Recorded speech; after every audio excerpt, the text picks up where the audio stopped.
Assalomu alaykum. Bu o'tgan safargi videoda va'da qilingan HTML darsi. Bugun sizlar bilan HTML ni to'liq tushunamiz.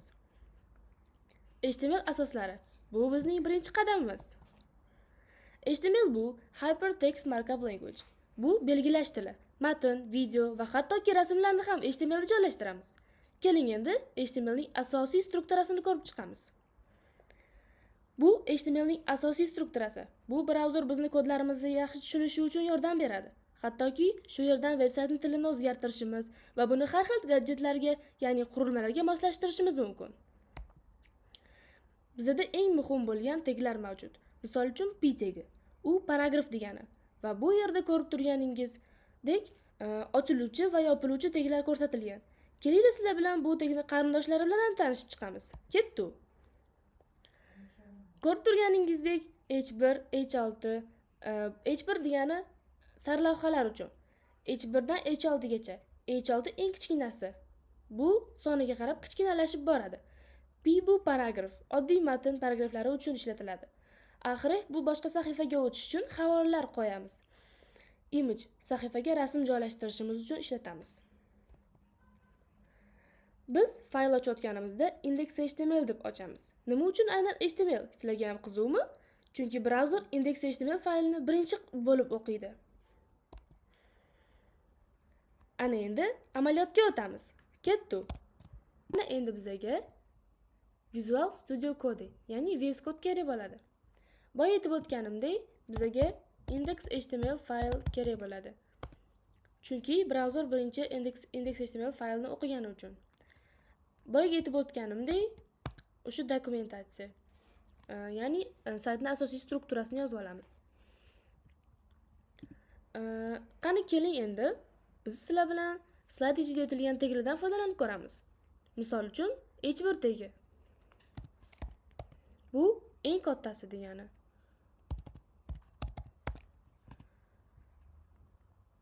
H1 tagini ichiga xohlagan ma'lumotimizni yozib, go live qiladigan bo'lsak, bizani web sahifamizda bu ma'lumotimiz ko'rinadi. Bizda H2 ham bor. H2 bundan sal kichkinaroq. Xuddi shuni ichiga qo'yib ko'rsataman. H3, H4,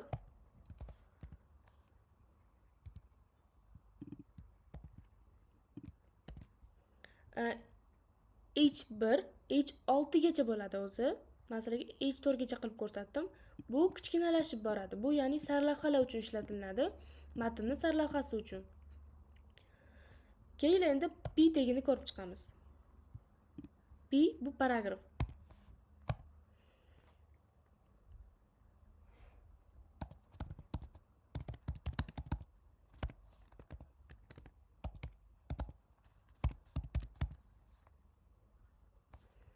Bu p tagi. Buni ham ko'rib chiqamiz. Bu qalinroq formatda bo'ladi. Bu oddiy bo'ladi. Ya'ni oddiy tekst bo'ladi. Yana href ko'ruvdik. Bizda yana HTML bo'lishi mumkin. Misol uchun sayt HTML qilib turamiz. Xo'p, href tagini ko'rib chiqamiz. Href tagi. Slash yozsak, bizga sayt HTML chiqaz beradi. Misol uchun saytga o'tish qilsak,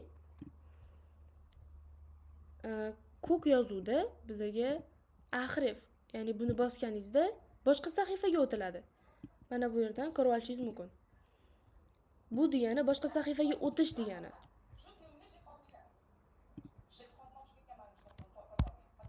Bu HTML ning birinchi darsi edi. Keyingi darslarimizda HTML bilan CSS ni yaxshiroq tushuntirib beraman. Sizlarga tushuntirmoqchi bo'lganlarim ana shulardan iborat edi. Xayr, salomat bo'ling.